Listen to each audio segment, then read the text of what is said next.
हरिः ओम्। व्यासाय भवनाशाय श्रीशाय गुणराशये हृद्याय शुद्धविद्याय मध्वाय च नमो नमः। नारायणाय परिपूर्णगुणार्णवाय विश्वोदय स्थितिलयो नीतिप्रदाय ज्ञानप्रदाय विबुधा सुरसौख्य दुःख सत्कारणाय वितताय नमो नमस्ते। श्रीगुरुभ्यो नमः। हरिः ओम्। ಹಿಂದಿನ ಪಾಠದಲ್ಲಿ ನಾವು ನೋಡಿದಂತೆ ಹೊರಗಿನ ಮನೆಗೆ ಭೀಮಸೇನ ದೇವರು ಬೆಂಕಿನಿಟ್ಟು ಅದರಿಂದ ತಮ್ಮ ಸಹೋದರರನ್ನ ಮತ್ತು ತಾಯಿಯನ್ನ ಕರೆದುಕೊಂಡು ಹಿಡಿಂಬ ವನಕ್ಕೆ ಬರುತ್ತಾರೆ. ಅಲ್ಲಿಗೆ ಬಂದಾಗ ಹಿಡಿಂಬಿ ಅವಳು ಅಲ್ಲಿಗೆ ಬರ್ತಾಳೆ. ಬಂದು ನೋಡಿದಾಗ ಅಲ್ಲಿ ಸುಂದರ ಶರೀರದ ಭೀಮಸೇನ ದೇವರನ್ನ ಕಾಣ್ತಾಳೆ. ಈ ಹಿಡಿಂಬಿ ಯಾರು ಅಂತಂದ್ರೆ ಶ್ರೀರೇವ ಶಕ್ರದಯಿತ. ಹಿಂದೆ ಇವಳೊಬ್ಬಳು ಶ್ರೀ ಅಂತ ಹೆಸರು. ಯಾರಂತಂದ್ರೆ ದೇವಲೋಕದ ಸಂಪತ್ತಿಗೆ ಅಭಿಮಾನಿಯಾದಂತಹ ದೇವತೆ. ಅಷ್ಟು ಮಾತ್ರ ಅಲ್ಲ, ಸಾಕ್ಷಾತ್ ಇಂದ್ರನ ದೈತ ಹೆಂಡತಿ. ಶ್ರೀರೇವ ಶಕ್ರ ದೈತ, ಇಂದ್ರನ ಹೆಂಡತಿಯಾಗಿದ್ದಂಥವಳು. ಒಂದು ಸಲ ಏನೋ ಸಹಜವಾದಂತಹ ಒಂದು ಸ್ಪರ್ಧಾ ಮನೋಭಾವ, ಅದರಿಂದಾಗಿ ಶಚೀದೇವಿಯೊಟ್ಟಿಗೆ ಸ್ಪರ್ಧೆಯನ್ನು ಮಾಡ್ಲಿಕ್ಕೆ ಹೋಗ್ತಾಳೆ. ಆವಾಗ ಶಚಿ ಶಾಪವನ್ನು ಕೊಡ್ತಾಳೆ, ನೀನು ರಾಕ್ಷಸಿಯಾಗಿ ಹುಟ್ಟು ಅಂತ. ಹೀಗೆ ಅವಳು ಶ್ರೀ ಎನ್ನುವಂತಹ ಇಂದ್ರನ ಹೆಂಡತಿ, ದೇವಲೋಕದ ಸಂಪತ್ತಿಗೆ ಅಭಿಮಾನಿಯಾದಂತಹ ದೇವತೆ ಈಗ ಭೂಮಿಯಲ್ಲಿ ಹಿಡಿಂಬಿಯಾಗಿ ಹುಟ್ಟಿದ್ದಾಳೆ. ಇಂದು 50ನೇ ಶ್ಲೋಕದಿಂದಾಗಿ ಪ್ರಾರಂಭ. ತಾಂ ಭೀಮ ಆಹ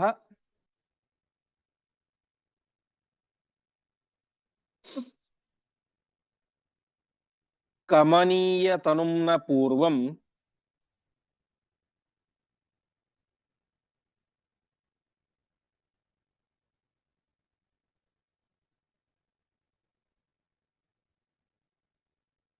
ಜ್ಯೇಷ್ಠಾದುಪೈಮಿ ವನಿತಾಂ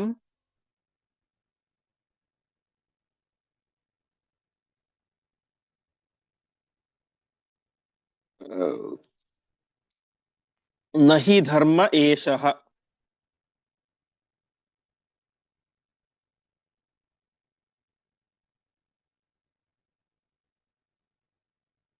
ಸಾಚಾಹ ಕಾಮವಶಗಾ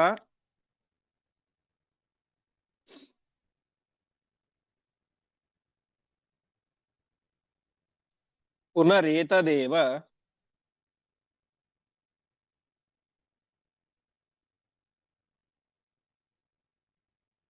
ಸ್ವಾವೇಶಯುಗ್ಹಿ.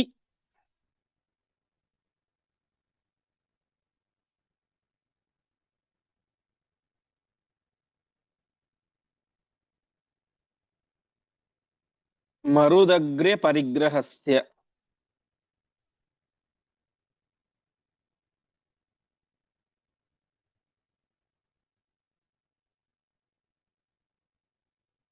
ಪದಚ್ಛೇದ. ತಾಂ ಭೀಮಃ ಆಹ ಕಮನೀಯತನುಂ ನ ಪೂರ್ವಂ ಜ್ಯೇಷ್ಠಾತ್ ಉಪೈಮಿ ವನಿತಾಂ ನ ಹಿ ಏಷಃ ಧರ್ಮಃ ಏಷಃ. ಸಾ ಚ ಆಹ ಕಾಮವಶಗ ಪುನಃ ಏತತ್ ಏವ ಸ್ವಾವೇಶಯುಕ್ ಹಿ ಮರುದಗ್ರೆ ಪರಿಗ್ರಹಸ್ಯ. ಅವಳು ಹಿಂದೆ ಭೀಮಸೇನ ನೋಡಿ ಏನಂತ ಹೇಳಿದ್ಲು, ನನ್ನನ್ನ ಮದುವೆಯಾಗು ಎಂಬುದಾಗಿ ಬೇಡಿಕೊಂಡಿದ್ಲು.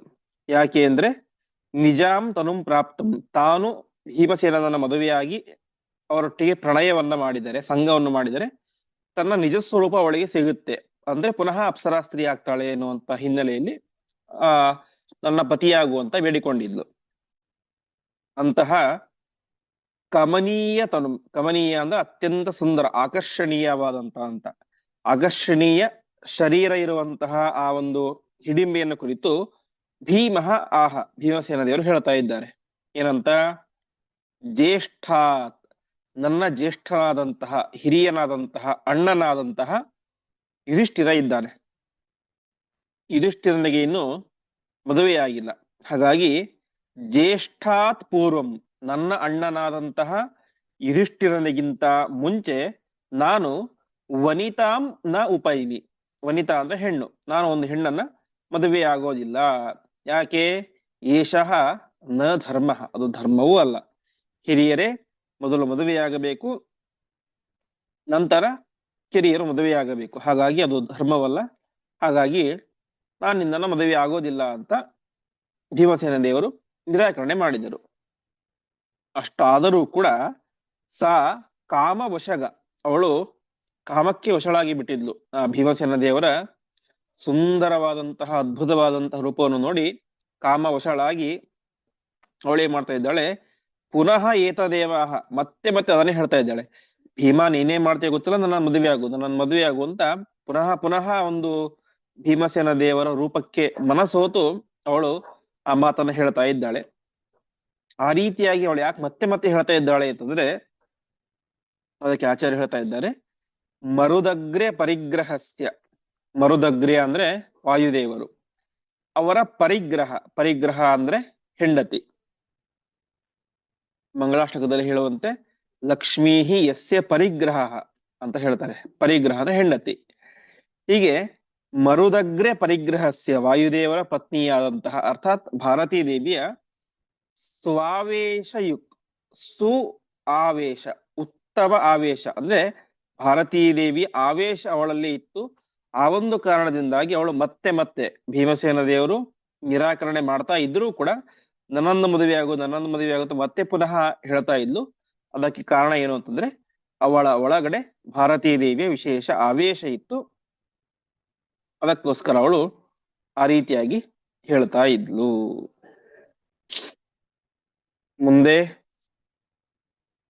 ಸಾ ಭಾರತೀ ವರಮಿಮಂ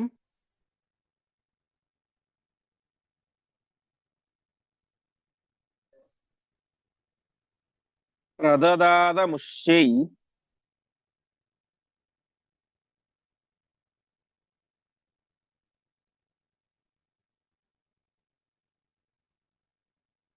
ಸ್ವಾವೇಶಮಾತ್ಮದೈತಸ್ಯ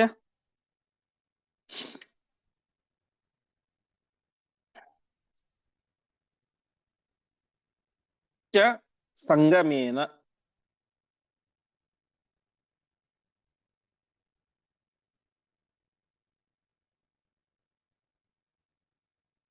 ಶಾಪಾತ್ ವಿಮುಕ್ತಿಂ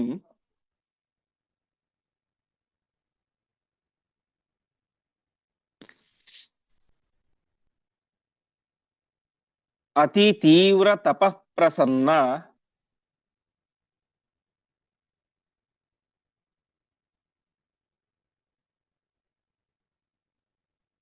ತೇನಾಪಸ ನಿಜತನುಂ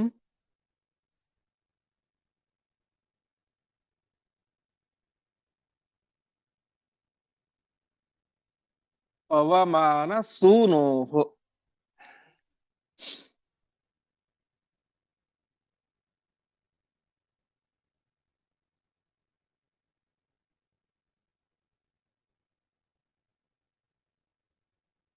ಪದಚ್ಛೇದ.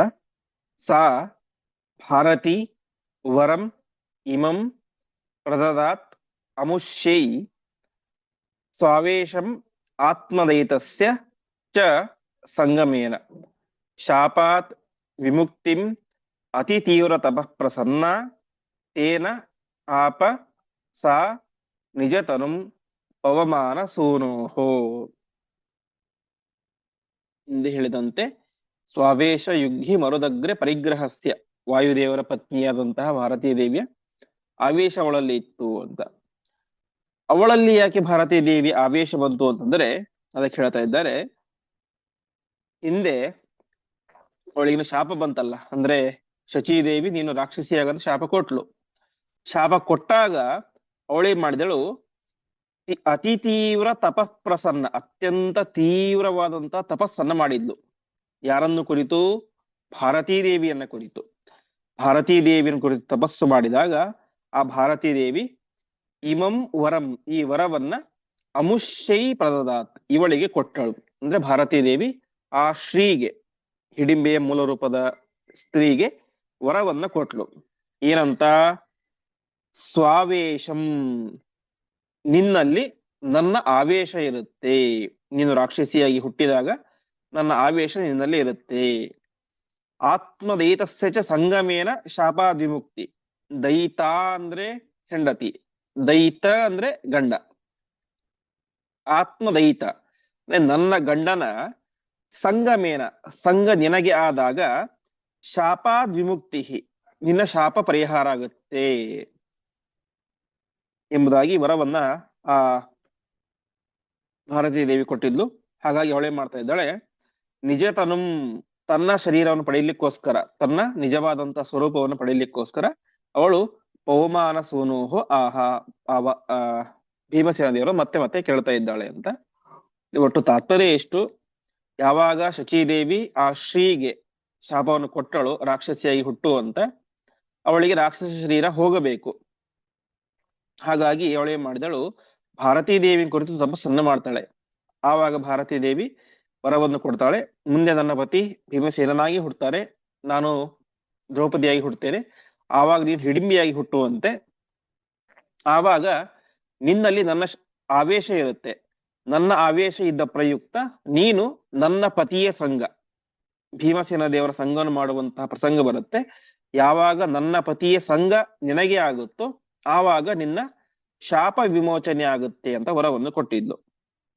ನೋಡಿ, ಭಾರತೀ ದೇವಿಯರ ಒಂದು ಉದಾರ ಮನಸ್ಸು, ಅವರ ಒಂದು ಪರಿಶುದ್ಧವಾದಂತಹ ರುಜು ಧರ್ಮ ಎಷ್ಟು ಉತ್ತಮವಾಗಿದೆ ಅಂತಂದ್ರೆ, ಹಿಂದೆ ನಾವು ನೋಡಿದ್ವಿ ದ್ರೌಪದಿಯ ಪಂಚಪತಿತ್ವ ಪ್ರಸಂಗ ಯಾಕೆ ಬಂತು ಅಂತ. ಉಷಾ, ಶ್ಯಾಮಲ ಅವರೆಲ್ಲರೂ ಅವರು ಮಾಡಿದ ತಪ್ಪಿಗೋಸ್ಕರ ಭಾರತೀ ದೇವಿ ತಾನು ಭೂಮಿಯಲ್ಲಿ ಅವತಾರ ಮಾಡೋದು ಪ್ರಸಂಗ ಬಂತು. ಆ ಋಷಿಕನ್ಯೆಯಾಗಿ ಮತ್ತು ನಳನಂದಿನಿಯಾಗಿ ಎಲ್ಲ ಅವತಾರ ಮಾಡೋದು ಪ್ರಸಂಗ ಬಂತು. ವಾಸ್ತವಿಕವಾಗಿ ಇಲ್ಲಿ ಭಾರತೀ ದೇವಿಯರಿಗೆ ಹುಟ್ಟುವಂತಹ ಅವಶ್ಯಕತೆನೇ ಇಲ್ಲ, ಶಾಪ ಬಂದಿದ್ದ ಅವರಿಗೆ. ಏನಾದ್ರೂ ಮಾಡ್ಕೊಳ್ಳಿ ಹೋಗ್ಲಿ ಅದು ಬಿಟ್ಟು ಬಿಡುವುದಾಗಿತ್ತು. ಆದರೆ ಉತ್ತಮ ದೇವತಾ ಸ್ತ್ರೀಯರು ಏನೋ ಒಂದು ಪುಟ್ಟ ತಪ್ಪನ್ನ ಮಾಡಿದ್ದಾರೆ, ಹಾಗಾಗಿ ಅವರ ಪಾಪವನ್ನು ಕಳೀಲಿಕ್ಕೆ, ಅವರ ತಪ್ಪಿನ ಪ್ರಮಾಣವನ್ನ, ದೋಷದ ಪ್ರಮಾಣವನ್ನು ಕಡಿಮೆ ಮಾಡ್ಲಿಕ್ಕೆ ಅಂತ ಭಾರತೀ ದೇವಿ ತಾನೇ ಮಾಡ್ತಾ ಇದ್ದಾಳೆ, ತಾನು ಮನುಷ್ಯಳಾಗಿ ಹುಡ್ತಾ ಇದ್ದಾಳೆ. ಅಷ್ಟು ಮಾತ್ರ ಅಲ್ಲ, ಅವರೆಲ್ಲರನ್ನು ಕೂಡ ತನ್ನ ಒಳಗಡೆ ಸೇರಿಸಿಕೊಂಡಿದ್ದಾಳೆ. ಹೀಗೆ ಇಲ್ಲೂ ಅಷ್ಟೇ, ಇಲ್ಲಿ ಅವಳ ಆವೇಶವನ್ನ, ಭಾರತೀ ದೇವಿಯರು ತಮ್ಮ ಆವೇಶವನ್ನ ಆ ರಾಕ್ಷಸ ಸ್ತ್ರೀಯಲ್ಲಿ ಇಡುವಂತಹ ಅನಿವಾರ್ಯತೆ ಇರಲಿಲ್ಲ. ಅದು ಇಟ್ಟರು ಯಾಕೆ? ಅವರ ಉದ್ಧಾರ ಆಗಬೇಕು, ಅವರ ರಾಕ್ಷಸ ಜನ್ಮ ಪರಿಹಾರ ಆಗಬೇಕು, ಅದಕ್ಕೆ ತನ್ನ ಪತಿಯ ಸಂಘ ಕೂಡ ಆಗಬೇಕು ಅಂತ ವರವನ್ನು ಕೊಟ್ಲು. ಹೀಗೆ ಪರಿಶುದ್ಧವಾದಂತಹ ಭಾಗವತ ಧರ್ಮದಲ್ಲಿ ನಿರತರಾದಂಥವರು ಭಾರತೀ ದೇವಿಯರು. ಎಲ್ಲ ಸಜ್ಜನರ ಉದ್ಧಾರಕ್ಕೋಸ್ಕರ ಎಲ್ಲ ರೀತಿಯಾದಂತಹ ಕಾರ್ಯಗಳನ್ನ ಮಾಡ್ಲಿಕ್ಕೆ ಸಿದ್ಧರಾದಂಥವ್ರು, ಅವರಿಗೋಸ್ಕರ ಮನುಷ್ಯರಾಗಿ ಅವತಾರ ಮಾಡ್ಲಿಕ್ಕೆ ಸಿದ್ಧರಾಗಿದ್ದಾರೆ. ಹಿಂದೆ ನಾವು ನೋಡಿದ್ವು, ಆ ಒಂದು ಶಿವ ಎಂಬಂತಹ ಋಷಿಯ ಮಗಳಾಗಿ, ನಳದಮಯಂತಿಯರ ಮಗಳಾಗಿ ಹುಟ್ಟುತ್ತಾ ಇದ್ದಾರೆ. ಅಲ್ಲಿ ಅನಿವಾರ್ಯತೆ ಇರಲಿಲ್ಲ, ಹುಟ್ಟಿದ್ದು ಕೇವಲ ಅವರ ಉದ್ಧಾರಕ್ಕೋಸ್ಕರ. ಹೀಗೆ ಅವರ ಒಂದು ಸಾಧನೆ, ಅದರೆಲ್ಲರ ಫಲವಾಗಿ ತಾವು ಸ್ವಯಂ ಉದ್ಧಾರ ಆಗೇ ಆಗ್ತಾರೆ. ಅಷ್ಟು ಮಾತ್ರ ಅಲ್ಲ, ಎಲ್ಲ ಸಜ್ಜನರ ಉದ್ಧಾರವನ್ನು ಕೂಡ ಅವರು ಮಾಡ್ತಾರೆ ಅನ್ನೋದಕ್ಕೆ ಒಂದು ದೊಡ್ಡ ಸಾಕ್ಷಿ. ಹೀಗೆ ಆ ಶ್ರೀಯ, ಹಿಡಿಂಬಿಯ ರಾಕ್ಷಸ ಜನ್ಮ ಪರಿಹಾರ ಆಗ್ಲಿಕ್ಕೋಸ್ಕರ ತಮ್ಮ ವಿಶೇಷ ಆವೇಶವನ್ನ ಭಾರತೀ ದೇವಿಯರು ಅವಳಲ್ಲಿ ಇಟ್ಟಿದ್ದರು. ಹಾಗಾಗಿ ಅವಳು ಮತ್ತೆ ಮತ್ತೆ ಕೇಳ್ತಾ ಇದ್ದಾಳೆ, ನನ್ನ ಮದುವೆ ಆಗು, ನನ್ನ ಮದುವೆ ಆಗು ಅಂತ. ಆದ್ರೆ ಭೀಮಸೇನ ದೇವರಿಗೆ ಅದೆಲ್ಲ ಗೊತ್ತಿದೆ, ಅವ್ರೇನ್ಗೆ ಗೊತ್ತಿಲ್ಲ ಅಂತಲ್ಲ. ಆದರೆ ಜಗತ್ತಿಗೆ ಒಂದು ಧರ್ಮವನ್ನು ತೋರಿಸಬೇಕು, ಹಿರಿಯರ ಮದುವೆ ಆಗದೆ ಕಿರಿಯರ ಮದುವೆ ಆಗಬಾರದು ಎನ್ನುವಂತಹ ಒಂದು ಧರ್ಮವನ್ನ. ಹಾಗಾಗಿ ತಾವು ಅಲ್ಲಿ ನಿರಾಕರಣೆಯನ್ನ ಮಾಡ್ತಾ ಇದ್ದಾರೆ. ಮುಂದೆ ಜ್ಞಾನಂ ಚ ನೈಜಂ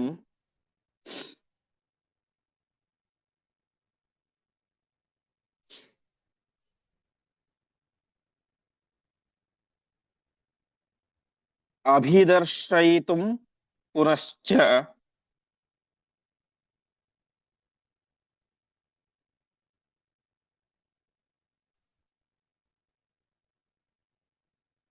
ರಾಹೇಶ್ವರೋ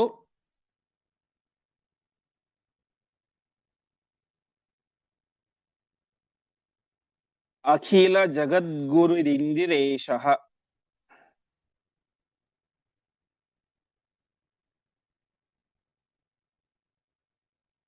व्यासस्वरूप इह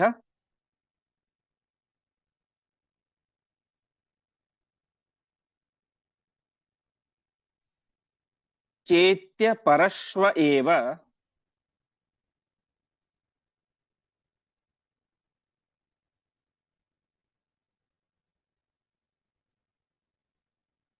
मां ते प्रदास्यति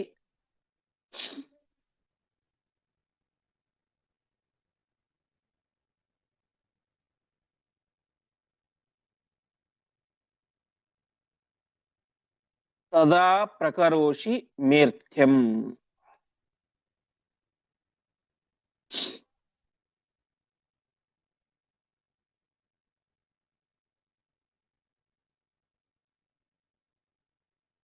पदच्छेद ज्ञानं च नैजम् अभिदर्शयितुं पुनः च प्राह ईश्वरः अखिल जगद्गुरुः इंदिरेशः व्यासस्वरूपः इह च एत्य परश्वः एव मां ते प्रदास्यति तदा प्रकरोषि मे अर्थ्यम्।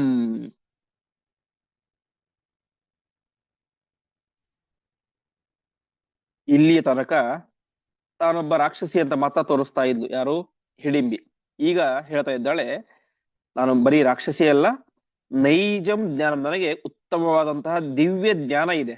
ಅದನ್ನ ಅಲ್ಲಿ ಎಲ್ಲರೂ ಕೂಡ ಅಲ್ಲೇ ಇದ್ದಾರೆ, ಅದನ್ನು ತೋರಿಸ್ಲಿಕ್ಕೋಸ್ಕರ ಆ ಒಂದು ಹಿಡಿಂಬಿ ಮತ್ತೆ ಒಂದು ಮಾತನ್ನ ಹೇಳ್ತಾ ಇದ್ದಾಳೆ. ವಾಸ್ತವಿಕವಾಗಿ ಮಹಾಭಾರತದಲ್ಲಿ ಬರುತ್ತೆ, ಅವಳು ತನ್ನ ಜ್ಞಾನ ಯಾವ ರೀತಿ ಇತ್ತು ಅಂತ ಅಲ್ಲಿ ಇದ್ದವರಿಗೆಲ್ಲ ಹೇಳ್ತಾಳೆ. ನೀವು ಈ ರೀತಿಯಾಗಿ ಅರಗಿನ ಮನೆಗೆ ಬಂದ್ರಿ, ಅರಗಿನ ಮನೆ ಬಂದಾಗ ವಿದುರ ನಿಮ್ಮನ್ನ ಕಾಪಾಡಿದ, ನೀವೆಲ್ಲರೂ ಕೂಡ ಸೇರಿ ಅದಕ್ಕೆ ಅಂದ್ರೆ ಭೀಮಾ ನೀವು ಅದಕ್ಕೆ ಬೆಂಕಿಯನ್ನ ಇಟ್ಟೆ, ಆ ಸುರಂಗ ಮಾರ್ಗದ ಮೂಲಕ ಎಲ್ಲರನ್ನು ನೀನು ಹೊತ್ತುಕೊಂಡು ಬಂದು ಹೊರಗಡೆ ಬಂದೆ, ಅಲ್ಲಿ ವಿದುರ ಕಳಿಸಿದಂತಹ ದೋಣಿಯ ಮೂಲಕ ನೀವು ಕಾಡನ್ನು ನದಿಯನ್ನು ದಾಟಿ ಕಾಡಿಗೆ ಬಂದ್ರಿ ಅಂತ. ಅಂದ್ರೆ ಕೇವಲ ಪಾಂಡವರಿಗೆ ಮಾತ್ರ ಗೊತ್ತಿರುವಂತಹ ಒಂದು ವಿಚಾರವನ್ನ ಅವರ ಮುಂದೆ ಹೇಳ್ತಾಳೆ. ಆವಾಗ ಗೊತ್ತಾಗುತ್ತೆ ಇವಳು ಬರೀ ರಾಕ್ಷಸ ಸ್ತ್ರೀ ಅಲ್ಲ, ಉತ್ತಮವಾದಂತಹ ಜ್ಞಾನ ಇರುವಂತಹ ದಿವ್ಯ ಜ್ಞಾನವಂತಿಯಾದಂತಹ ಅಪ್ಸರಾ ಸ್ತ್ರೀ ಅಂತ ಅಲ್ಲಿ ಮಹಾಭಾರತದಲ್ಲಿ ಬರುತ್ತೆ. ಸ್ವಪ್ರಭಾತೆ ಮಹದ್ಭೂತಂ ಪ್ರಾದುರ್ಭೂತಂ ಜಗತ್ಪತಿಂ ವ್ಯಾಸಂ ಕವಲಪತ್ರಾಕ್ಷಂ ದೃಷ್ಟ್ವಾ ಶೋಕಂ ವಿಹಾಸ್ಯತ ಅಂತೆಲ್ಲ ಹುಟ್ಟಿನಲ್ಲಿ ಹಿಂದೆ ನಡೆದಂತಹ ಎಲ್ಲ ಚರಿತ್ರೆಯನ್ನು ಕೂಡ ಹೇಳ್ತಾಳೆ. ಅಷ್ಟು ಮಾತ್ರ ಅಲ್ಲ, ಸರಿ ನೀನ್ ಒಪ್ತಾ ಇಲ್ಲಲ್ಲ, ನಾಡಿದ್ದು ಪರಶ್ವಹ, ಶ್ವಹ ಅಂದ್ರೆ ನಾಳೆ, ಪರಶ್ವಹ ಅಂದ್ರೆ ನಾಡಿದ್ದು, ನಾಡಿದ್ದು ಇಲ್ಲಿಗೆ ಈಶ್ವರ, ಇಡೀ ಜಗತ್ತಿಗೆ ಒಡೆಯರಾದಂತಹ ಅಖಿಲ ಜಗದ್ಗುರು, ಜಗದ್ಗುರುಗಳಾದಂತಹ ಇಂದಿರೇಶ ಪರಮಾತ್ಮ ವ್ಯಾಸಸ್ವರೂಪ, ವ್ಯಾಸಸ್ವರೂಪಿಯಾಗಿ ಇಲ್ಲಿ ಬರ್ತಾನೆ. ಅರ್ಥಾತ್ ವೇದವ್ಯಾಸ ದೇವರು ನಾಡಿದ್ದು ಇಲ್ಲಿಗೆ ಬರ್ತಾರೆ.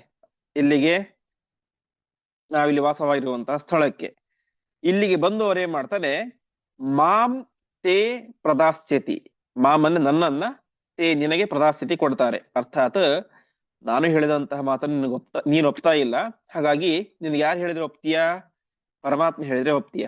ಹಾಗಾಗಿ ವೇದವ್ಯಾಸ ರೂಪಿಯಾದಂತಹ ಪರಮಾತ್ಮ ನಾಡಿದ್ದು ಇಲ್ಲಿಗೆ ಬರ್ತಾರೆ, ಬಂದು ನನ್ನನ್ನ ನಿನಗೆ ವಿವಾಹ ಮಾಡಿ ಕೊಡ್ತಾರೆ.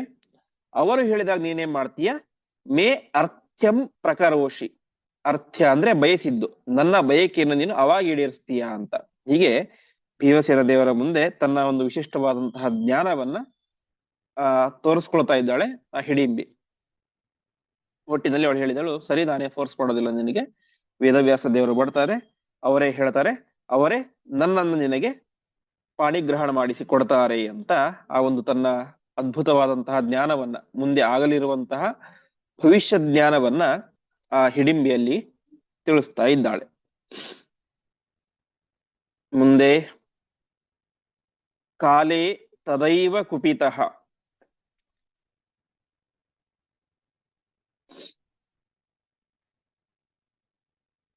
ಪ್ರಯಯೌ ಹಿಡಿಂಬೋ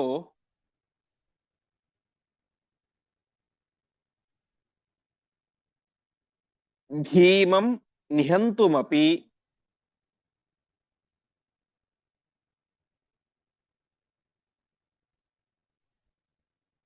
ತಾಂ ಚ ನಿಜಸ್ವಸಾರಂ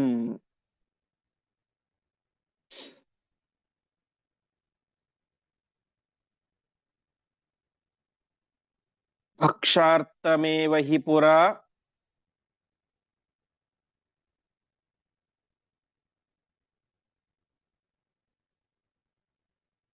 ಸತುತಾಂ ನಿಯುಕ್ತ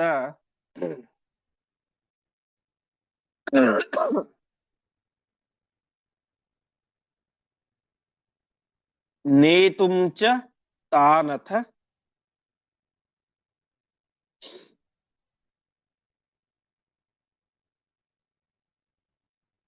ಸಮಾಸದದಾಶು ಭೀಮಂ.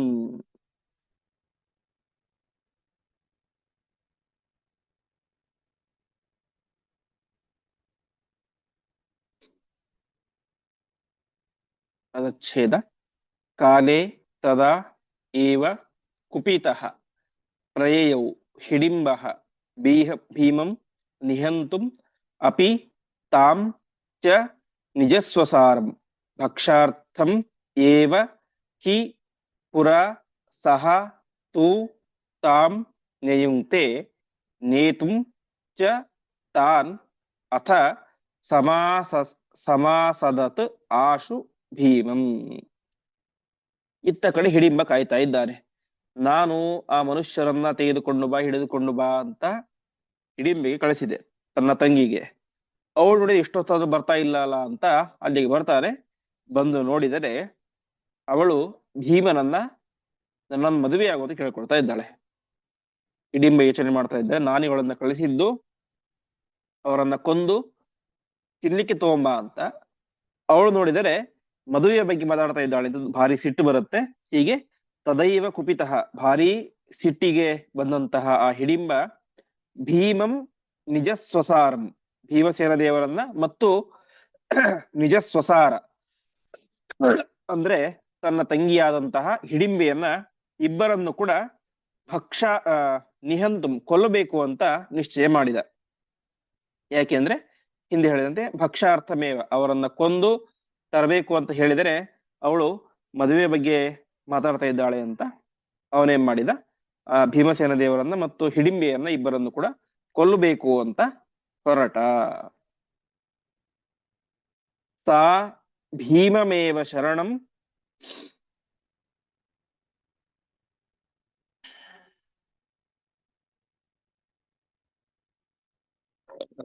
ಪ್ರಜಗಾಮ ತಾಂ ಚ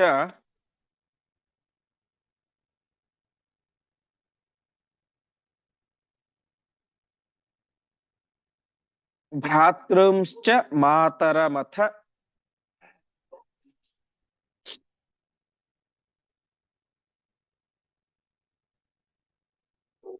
ಅವಿತುಂ ಅಭ್ಯಯಾತ್ತಂ.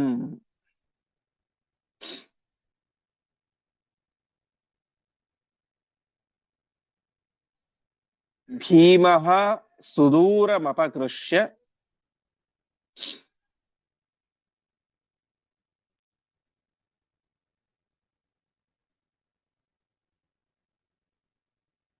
ಸಹೋದರಾಣಾಂ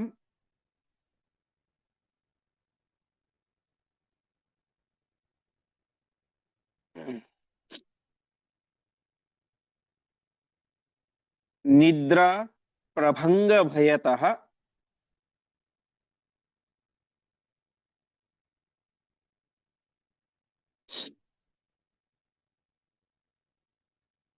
ಯುಯುಧೇಮುನಾಚ.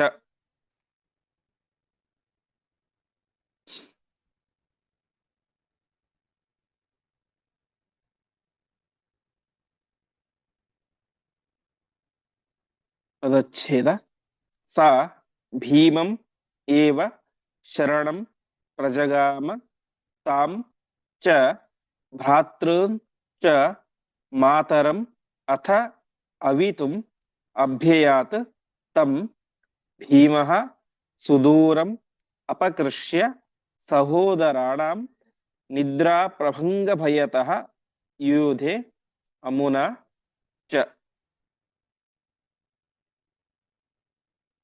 ಭೀಮಸೇನ ದೇವರನ್ನ ಮತ್ತು ಹಿಡಿಂಬೆ ಇಬ್ಬರನ್ನು ಕೂಡ ಹಿಡಿಂಬ ಕೊಲ್ಲಲಿಕ್ಕೆ ಬಂದಿದ್ದಾನೆ. ಹಿಡಿಂಬೆಗೆ ಏನ್ ಮಾಡಬೇಕು ಗೊತ್ತಾಗ್ಲಿಲ್ಲ.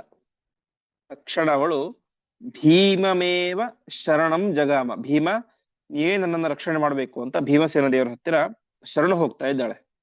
ಆವಾಗ ಭೀಮಸೇನ ದೇವರು ತಾಮ್, ಅವಳನ್ನ ರಕ್ಷಣೆ ಮಾಡ್ಬೇಕು, ಹಿಡಿಂಬಿಯನ್ನ ರಕ್ಷಣೆ ಮಾಡಬೇಕು. ಜೊತೆಗೆ ಭ್ರಾತೃನ್, ತನ್ನ ಅಣ್ಣ ತಮ್ಮಂದಿರನ್ನ ರಕ್ಷಣೆ ಮಾಡಬೇಕು. ಮಾತರಂ, ತಾಯಿಯನ್ನ ರಕ್ಷಣೆ ಮಾಡಬೇಕು. ಹೀಗೆ ಹಿಡಿಂಬೆಯನ್ನ, ತನ್ನ ಅಣ್ಣ ತಮ್ಮಂದಿರನ್ನ ಮತ್ತು ತಾಯಿಯನ್ನ ಅವಿತುಂ ರಕ್ಷಣೆ ಮಾಡಬೇಕು ಎನ್ನುವಂತಹ ಒಂದು ಉದ್ದೇಶದಿಂದಾಗಿ ತಮ್ ಅಭ್ಯಯಾತ್, ಅವರ ಮೇಲೆ ಯುದ್ಧಕ್ಕೆ ಅಂತ ಹೋಗ್ತಾ ಇದ್ದಾರೆ ಭೀಮಸೇನ ದೇವರು. ಇನ್ನು ಸಹೋದರರು ಮಲಗಿದ್ದಾರೆ. ಹಾಗಾಗಿ ಸಹೋದರಾಣಂ ನಿದ್ರಾ ಪ್ರಭಂಗ ಭಯತಃ, ತಾನು ಒಂದು ವೇಳೆ ಅಲ್ಲೇ ಯುದ್ಧ ಮಾಡಿಬಿಟ್ರೆ ತನ್ನ ಅಣ್ಣ ತಮ್ಮಂದಿರಿಗೆ ನಿದ್ರೆಯಿಂದಾಗಿ ಎಚ್ಚರಿಕೆ ಆಗುತ್ತೆ. ಆ ಒಂದು ಅವರಿಗೆ ತುಂಬಾ ಸುಸ್ತಾಗಿದೆ. ಹಾಗಾಗಿ ಭೀಮಸೇನ ದೇವರು ಏನ್ ಮಾಡಿದ್ರು, ತಮ್ಮ ಅಣ್ಣ ತಮ್ಮಂದಿರಿಗೆ ನಿದ್ರಾಭಂಗ ಆಗಬಾರದು ಎನ್ನುವ ಹಿನ್ನೆಲೆಯಲ್ಲಿ ಸುದೂರಂ ಅಪಕೃಷ್ಯ, ಅವರನ್ನ ಅಂದ್ರೆ ಹಿಡಿಂಬನನ್ನ ಅಲ್ಲಿಂದಾಗಿ ದೂರ ಕರೆದುಕೊಂಡು ಹೋಗಿ ಅವನೊಟ್ಟಿಗೆ ಯುದ್ಧವನ್ನ ಮಾಡ್ತಾ ಇದ್ದಾರೆ. ಹೀಗೆ ಭೀಮಸೇನ ದೇವರ ಆ ಒಂದು ದೃಷ್ಟಿಕೋನ ಯಾವ ರೀತಿ ಇತ್ತು ಅಂದ್ರೆ, ಸಣ್ಣ ನಿದ್ರಾಭಂಗ ಕೂಡ ಆಗಬಾರದು. ದೊಡ್ಡ ರಾಕ್ಷಸ ತಿನ್ಲಿಕ್ಕೆ ಬಂದಿದ್ದಾನೆ, ಅವರಿಗೆ ಅವನಿಂದಾಗಿ ತೊಂದರೆ ಆಗೋದು ದೂರ ಉಳಿತು, ನಿದ್ರಾಭಂಗ ಕೂಡ ಆಗಬಾರದು ಎನ್ನುವಂತಹ ಒಂದು ಉದಾತ್ತ ಹಿನ್ನೆಲೆಯಲ್ಲಿ ಭೀಮಸೇನ ದೇವರು ಅವರನ್ನ ದೂರಕ್ಕೆ ಕರೆದುಕೊಂಡು ಹೋಗಿ ಯುದ್ಧವನ್ನ ಮಾಡ್ತಾ ಇದ್ದಾರೆ. ತೌ ಮುಷ್ಟಿಭಿಹಿ ತರುಭಿಹಿ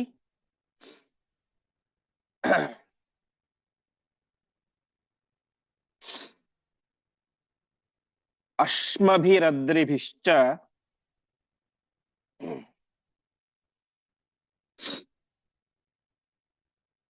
ಯುದ್ಧ್ವಾ ನಿತಾಂತರವತಃ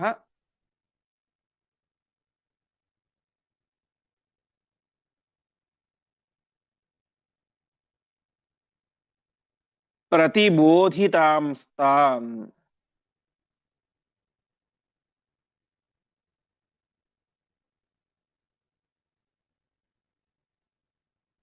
ಸಂಚಕ್ರತುಸ್ತದನು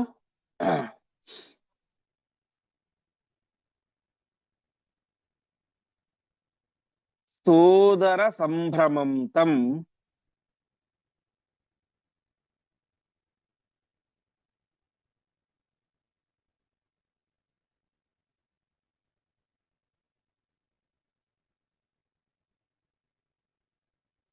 ದೃಷ್ಟ್ವೈವ ಮಾರುತಿಃ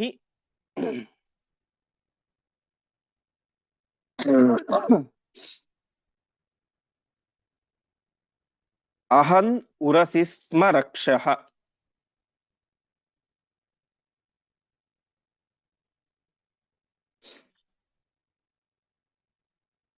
ಪದಚ್ಛೇದ. ತೌ ಮುಷ್ಟಿಭಿಃ ತರುಭಿಃ ಅಶ್ಮಭಿಃ ಅದ್ರಿಭಿಃ ಚ ಯುದ್ಧ್ವಾ ನಿತಾಂತರವತಃ ಪ್ರತಿಬೋಧಿತಾನ್ ತಾನ್ ಸಂಚಕ್ರತುಃ ತದನು ಸೋದರ ಸಂಭ್ರಮಂ ತಂ ದೃಷ್ಟ್ವಾ ಏವ ಮಾರುತಿಃ ಅಹನ್ ಉರಸಿ ಸ್ಮ ರಕ್ಷಃ. ಹೀಗೆ ಭೀಮಸೇನ ದೇವರು ದೂರಕ್ಕೆ ಅವರನ್ನು ಕರೆದುಕೊಂಡು ಹೋಗಿ ಅಲ್ಲಿ ಯುದ್ಧವನ್ನು ಮಾಡ್ತಾ ಇದ್ದಾರೆ. ಹೀಗೆ ಇಬ್ಬರು ಕೂಡ ಮುಷ್ಟಿಬಿಹಿ, ಪರಸ್ಪರ ಮುಷ್ಟಿ ಯುದ್ಧ, ತರುಬಿಹಿ, ದೊಡ್ಡ ದೊಡ್ಡ ಮರಗಳನ್ನು ಕಿತ್ತುಕೊಂಡು ಪರಸ್ಪರ ಯುದ್ಧ, ಅಶ್ಮಬಿಹಿ, ಕಲ್ಲು, ಅಶ್ಮ ಅಂದ್ರೆ ಕಲ್ಲು. ಹಾಗಾಗಿ ಭೀಮಸೇನ ದೇವರಿಗೆ, ವಾಯುದೇವರಿಗೆ ಆಖಣಾಶ್ಮ ಸಮ ಅಂತ ಹೆಸರು. ಅಂದ್ರೆ ಪುಡಿ ಮಾಡಲಿಕ್ಕೆ ಆಗದೇ ಇರುವಂತ ಕಲ್ಲಿಗೆ ಸಮಾನರಾದಂಥವ್ರು, ಅಂದ್ರೆ ಅಷ್ಟು ಗಟ್ಟಿಯಾದವರು ಅಂತ ಕರೀತಾರೆ. ಹೀಗೆ ಅಶ್ಮಬಿಹಿ, ಕಲ್ಲುಗಳಿಂದ, ಮತ್ತು ಅದ್ರಿಬಿಹಿ, ದೊಡ್ಡ ದೊಡ್ಡ ಬೆಟ್ಟಗಳಿಂದಾಗಿ. ಹೀಗೆ ಆ ಇಬ್ಬರು, ಭೀಮಸೇನ ದೇವರು ಮತ್ತು ಹಿಡಿಂಬಾಸುರ, ಮರಗಳಿಂದ, ಗಿಡಗಳಿಂದ, ಮುಷ್ಟಿಗಳಿಂದಾಗಿ, ಕಲ್ಲುಗಳಿಂದ, ಪರ್ವತಗಳಿಂದಾಗಿ ಪರಸ್ಪರ ಯುದ್ಧವನ್ನು ಮಾಡ್ತಾ ಇದ್ದಾರೆ. ಆ ರೀತಿ ಘೋರ ಯುದ್ಧ ಮಾಡಬೇಕಾದ್ರೆ ಅದರ ಒಂದು ನಿತಾಂತ ರವತಃ, ರವ ಅಂದ್ರೆ ಧ್ವನಿ, ಶಬ್ದ, ನಿತಾಂತ ಅಂದ್ರೆ ನಿರಂತರವಾಗಿ ಅದರಿಂದ ಬರ್ತಾ ಇದ್ದಂತಹ ಒಂದು ಧ್ವನಿಯಿಂದಾಗಿ ಎಚ್ಚರ ಆಗ್ಬಿಡ್ತು ಪಾಂಡವರಿಗೆ. ತಾನು ಪ್ರತಿಬೋಧಿತ, ಅವರಿಗೆ ಎಚ್ಚರ ಆಗ್ಬಿಡ್ತು. ತಕ್ಷಣ ಆ ಸೋದರ ಸಂಭ್ರಮ, ಅವರಿಗೆ ಭಯ ಕೂಡ ಆಗ್ಬಿಡ್ತು. ಭೀಮಸೇನ ಇಷ್ಟು ಸುಸ್ತಾಗಿದ್ದಾನೆ, ನಮ್ಮನ್ನೆಲ್ಲ ಹೊತ್ತುಕೊಂಡು ಬಂದಿದ್ದಾನೆ, ಈಗ ನೋಡಿದ್ರೆ ದೊಡ್ಡ ರಾಕ್ಷಸನೊಟ್ಟಿಗೆ ಯುದ್ಧ ಮಾಡ್ತಾ ಇದ್ದಾನೆ, ಏನಾಗುತ್ತೋ ಏನೋ ಅಂತ ಒಂದು ರೀತಿಯಾಗಿ ಕಳವಳ ಆಯಿತು. ಅವರ ಆ ಒಂದು ಕಳವಳವನ್ನು ಕಂಡಂತಹ ಭೀಮಸೇನ ದೇವರು ರಕ್ಷಃ ಉರಸಿ ಅಹನತ್, ಆ ಒಂದು ರಾಕ್ಷಸನ ಹಿಡಿಂಬಾಸುರನ ಎದೆಗೆ ಜೋರಾಗಿ ಗುದ್ದುತ್ತಾ ಇದ್ದಾರೆ. ಹೀಗೆ ದೂರಕ್ಕೆ ಕರೆದುಕೊಂಡು ಯುದ್ಧವನ್ನು ಮಾಡಿ ಅವನ ಎದೆಗೆ ಜೋರಾಗಿ ಪ್ರಹಾರವನ್ನು ಮಾಡ್ತಾ ಇದ್ದಾರೆ ಭೀಮಸೇನ ದೇವರು. ಮುಂದೆ ತದ್ಭೀಮ ಬಾಹುಬಲ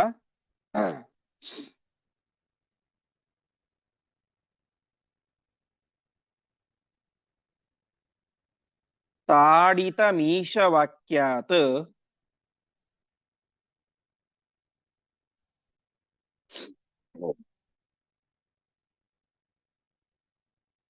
ಸರ್ವೈ ರಜೇಯಮಪಿ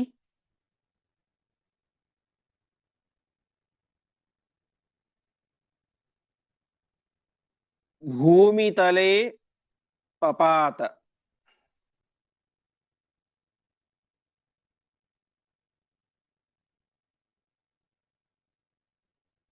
ವಕ್ತ್ರಸ್ರವತ್ ಬಹುಲ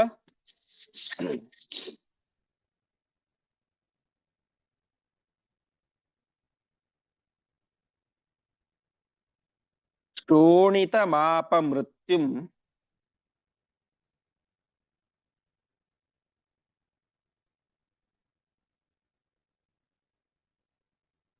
ಪ್ರಾಯಾತ್ ತಮೋಂಧಮಪಿ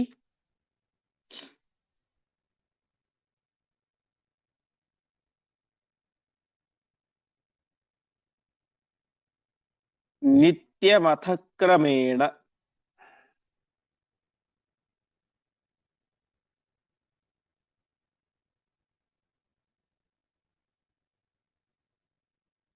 ಪದಚ್ಛೇದ ತದ್ಭೀಮ ಬಾಹುಬಲ ತಾಡಿತಂ ಈಶವಾಕ್ಯಾತ್ ಸರ್ವೈಃ ಅಜೇಯಂ ಅಪಿ ಭೂಮಿತಲೆ ಪಪಾತ ವಕ್ತ್ರಸ್ರವದ್ಬಹುಲ ಶೋಣಿತಂ ಆಪ ಮೃತ್ಯುಂ ಪ್ರಾಯಾತ್ ತಮಃ ಅಂಧಂ ಅಪಿ ನಿತ್ಯಂ ಅಥ ಕ್ರಮೇಣ.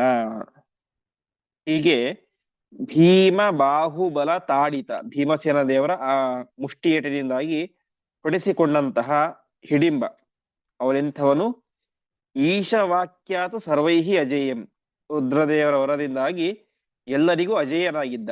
ಅರ್ಥಾತ್ ಅವನ್ನ ಗೆಲ್ಲಲಿಕ್ಕೆ ಯಾರಿಂದಲೂ ಕೂಡ ಸಾಧ್ಯ ಆಗ್ತಾ ಇರಲಿಲ್ಲ, ಯಾಕೆಂದ್ರೆ ರುದ್ರದೇವರ ವರ ಇತ್ತು.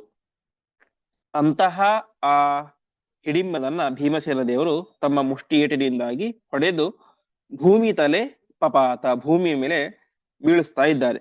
ಹೀಗೆ ಆ ಭೀಮಸೇನ ದೇವರ ಏಟಿಗೆ ವಕ್ತ್ರ ಸ್ರವತ್ ಬಹುಲ ಶೋಣಿತ, ವಕ್ತ್ರ ಅಂದ್ರೆ ಬಾಯಿ, ಸ್ರವ ಅಂದ್ರೆ ಸೋರೋದು, ಬಹುಲ ಶೋಣಿತ ಅಂದ್ರೆ ಬಾಯಿಂದಾಗಿ ನಿರಂತರವಾಗಿ ರಕ್ತವನ್ನು ಕಾರ್ತಾ ಕಾರ್ತಾ ಆ ಹಿಡಿಂಬಾಸುರ ಮೃತ್ಯುಂ ತಾಪ, ಸತ್ತು ಹೋದ.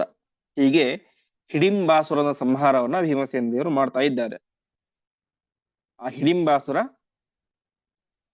ಮುಂದೆ ತಾನೇ ಏನಾದ, ಪ್ರಾಯಾತ್ತಮೋಂದಂ ಅಪಿ ನಿತ್ಯ ಮಥಕ್ರಮೇಣ, ಮುಂದೆ ಅಂಧಂತಮಸ್ಸಿಗೆ ಹೋದ. ಅಂಧಂತಮಸ್ಸಿಗೆ ಹೋಗ್ಬೇಕಾದ್ರೆ ಕ್ರಮೇಣ ಹೋದ ಅಂತ ಹೇಳ್ತಾ ಇದ್ದಾರೆ. ಕ್ರಮೇಣ ಹೋದ ಅಂತಂದ್ರೆ ನರಕ ಮುಂತಾದಂತಹ ಅನೇಕ ಒಂದು ಅನರ್ಥಗಳನ್ನು ಅನುಭವಿಸಿ, ನರಕಾದಿ ದುಃಖಗಳನ್ನು ಅನುಭವಿಸಿ ಮುಂದೆ ತಾನು ಅಂಧಂತಮಸ್ಸಿಗೆ ಹೋದ. ಅಂಧಂತಮಸ್ಸಿ ಅಂತಹದ್ದು ನಿತ್ಯಂ, ನಿತ್ಯವಾದಂತಹ ಅಂಧಂತಮಸ್ಸು. ಅಂಧಂತಮಸ್ಸಿಗೆ ಹೋದರೆ ಪುನಃ ವಾಪಸ್ ಬರೋದು ಅಂತಿಲ್ಲ. ಅದೇ ರೀತಿ ಮೋಕ್ಷ, ಅಲ್ಲಿಗೆ ಹೋದ್ರು ಕೂಡ ವಾಪಸ್ ಬರೋದು ಅಂತಿಲ್ಲ. ಸ್ವರ್ಗ ನರಕ ಹಾಗಲ್ಲ, ಅಲ್ಲಿಗೆ ಹೋಗೋದು, ಪಾಪ ನಾಶ ಆದ ಮೇಲೆ ನರಕದಿಂದಾಗಿ ವಾಪಸ್ ಬರೋದು, ಪುಣ್ಯ ನಾಶ ಆದ ಮೇಲೆ ಸ್ವರ್ಗದಿಂದಾಗಿ ವಾಪಸ್ ಬರುವುದು. ಆದರೆ ಅಂಧಂತಮಸ್ಸು ಹಾಗಲ್ಲ, ನಿತ್ಯವಾದಂತಹ ಅಂಧಂತಮಸ್ಸಿಗೆ ಆ ಹಿಡಿಂಬಾಸುರ ಹೋದ. ಅದಕ್ಕಿಂತ ಮುಂಚೆ ಅನುಭವಿಸಬೇಕಾದಂತಹ ನರಕಾದಿಗಳನ್ನು ಅನುಭವಿಸಿ ಮುಂದೆ ತಾನು ಅಂಧಂತಮಸ್ಸಿಗೆ ಹೋದ ಎಂಬುದಾಗಿ ಹೇಳ್ತಾ ಇದ್ದಾರೆ. ಹೀಗೆ ಭೀಮಸೇನ ದೇವರು ಒಬ್ಬ ನರಭಕ್ಷಕನಾದಂತಹ ಹಿಡಿಂಬಾಸುರ, ಆ ಒಂದು ಕಾಡಿಗೆ ಯಾರೇ ಮನುಷ್ಯರು ಬರಲಿ ವಾಸನೆಯ ಮೂಲಕವೇನೆ ಅವರ ಜಾಗವನ್ನು ಕಂಡು ಹಿಡಿದು ಅವರನ್ನು ಕೊಂದು ತಿಂತಾ ಇದ್ದಂತಹ ಒಬ್ಬ ನರಭಕ್ಷಕ ರಾಕ್ಷಸ, ಅದು ಹಿಡಿಂಬಾಸುರ. ಅಂತಹ ಹಿಡಿಂಬಾಸುರನನ್ನ ಭೀಮಸೇನ ದೇವರು ಅಲ್ಲಿ ಸಂಹಾರ ಮಾಡ್ತಾ ಇದ್ದಾರೆ. ಮತ್ತೆ ಮುಂದೆ ಅಲ್ಲಿಗೆ ಹಿಂದೆ ನಾವು ಹಿಡಿಂಬಿಯ ಮಾತನ್ನು ಕೇಳಿದಂತೆ ಸಾಕ್ಷಾತ್ ವೇದವ್ಯಾಸ ರೂಪಿಯಾದಂತಹ ಪರಮಾತ್ಮ ಬರ್ತಾನೆ. ಹಿಡಿಂಬಿ ಮತ್ತು ಭೀಮಸೇನ ದೇವರ ವಿವಾಹ ಎಂಬುದಾಗುತ್ತೆ. ಆ ಒಂದು ಚಿಂತನೆಯನ್ನ ನಾಳೆಯ ಪಾಠದಲ್ಲಿ ನೋಡೋಣ ಎಂಬುದಾಗಿ ಹೇಳುತ್ತಾ ಇಂದಿನ ಪಾಠವನ್ನ ಶ್ರೀಕೃಷ್ಣಾರ್ಪಣಮಸ್ತು. ನಮಸ್ಕಾರ ಆಚಾರ್ಯ. ನಮಸ್ಕಾರ.